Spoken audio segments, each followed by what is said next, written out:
द्रोणागिरी, न्हावाशेवा व रांजणपाडा रेल्वे स्थानकाचे काम निकृष्ट दर्जाचे, स्थानकांमध्ये गळती, प्रवाशांवर जलाभिषेक।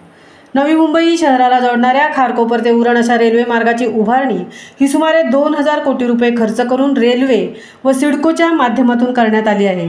परंतु या रेल्वे मार्गावरील उरण, द्रोणागिरी, न्हावाशेवा व रांजणपाडा या 4 रेल्वे स्थानकांचे काम हे अत्यंत निकृष्ट दर्जाचे झाल्याने पावसाळ्यात गळती लागल्याने प्रवाशांवर जलाभिषेक होत आहे।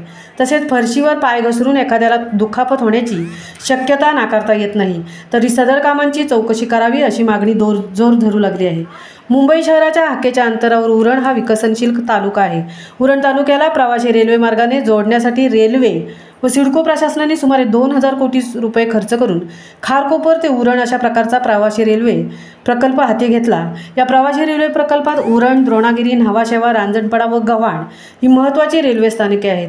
त्यातील गव्हाण रेल्वे स्थानकाचे काम अपूर्ण असून उर्वरित 4 रेल्वे स्थानकांची कामे मार्गी लागली आहेत। देशाचे पंतप्रधान नरेंद्र मोदी यांच्या हस्ते मोठ्या थाटामाटात खारकोपर ते उरण या प्रवासी रेल्वे प्रकल्पाचा लोकार्पण सोहळा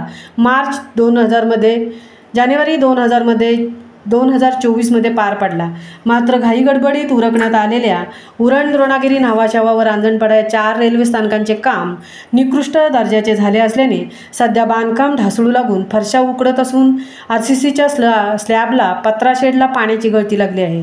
पावसाळ्यातील पाणी फरशांवर पसरत असल्याने पाय घसरून एखाद्याला दुखापत होण्याचा धोकाही निर्माण झाला आहे। त्यात स्थानक परिसराची शौचालयाची स्वच्छता वेळच्या वेळी होत नसल्याने सदर रेल्वे स्थानकांना बाकाल स्वरूप प्राप्त झाले आहे। उरणकरांना सुखद रेल्वे प्रवास व्हावा यासाठी गेली 50 वर्षे वाट पाहावी लागली आहे।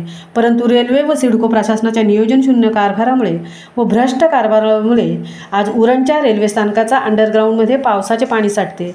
तसेच उरण, द्रोणागिरी, न्हावाशेवा व रांजणपाडा रेल्वे स्थानकांची अत्यंत निकृष्ट दर्जाची कामे झाली असून पावसाळ्यात गळती लागली आहे।